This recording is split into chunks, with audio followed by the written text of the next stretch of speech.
So welcome back to my full bath remodel project. Sorry for the delay in the updates. I know it's been a couple weeks. I've been fairly busy again, trying to find time to finish this as well as give you guys an update of what's going on. But at any rate, got most of the drywall completed here. I do have a first coat of tape and mud on the walls. Last video I had to hang up with the bathtub. Since then, I ordered a Kohler cast iron tub. It took about a week and a half to get in.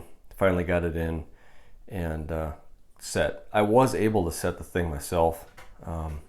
It's fairly heavy. I think it's around 320 pounds. Got it in here via a hand cart. Oh, there's the boss. Sorry about that. Got it in here via a hand cart and then laid it down. And then I set it on a four-wheel furniture dolly and check the level of the feet. There's 4 feet underneath this thing. Check the level of those to the top of the tub, and I was able to get a dimension based on that. And then I shot a laser across my floor and figured everything out, and then I was able to make shims and set them in place. I'll throw a picture up of that.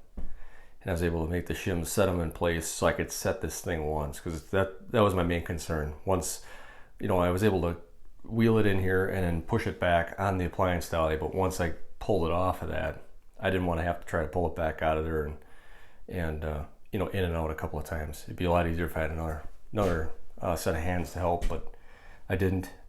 Fortunately, I was able to get it in one shot, so it took a little time figuring it out, but it saved me some time of putting it in and out.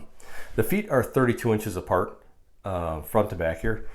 So my floor was actually off. Trying to think, what was it? I had a 1/4 inch shim on the back and about a 5/8 on the front here. So, and they are metal shims, and that's a good idea too, because these, excuse me, the feet on these cast iron tubs, or at least this one, are fairly narrow. So they will, over time, with the weight of the tub plus the person plus water, they will settle in your plywood floor. So it is a good idea to set them on some sort of metal shim so they can't do that. In this case, I got 1/4 inch was my thinnest, I believe, and I got a 1/4, 3/8, and 5/8 in the front to get it level. So the shower niche, I know I planned on going with 1 niche, ended up deciding on going with 2. The reason for that was on the left side of those was that 3-inch vent pipe that was in the wall, and I wasn't able to make that thing quite as wide as I wanted to. So with my wife's 20 bottles of stuff she has, it really wouldn't have fit quite well. Plus it would have looked funny because you would add all this overhead room over the bottles. So I decided to go with 2, and I'm glad I did. I think it looks a little cleaner. We do have a accent tile that's going through the back here, and between those niches is 6 inches. So it's gonna be a 6-inch wide accent that we're gonna be running through these niches, and as well as doing the back of them. I think that's the plan as of now.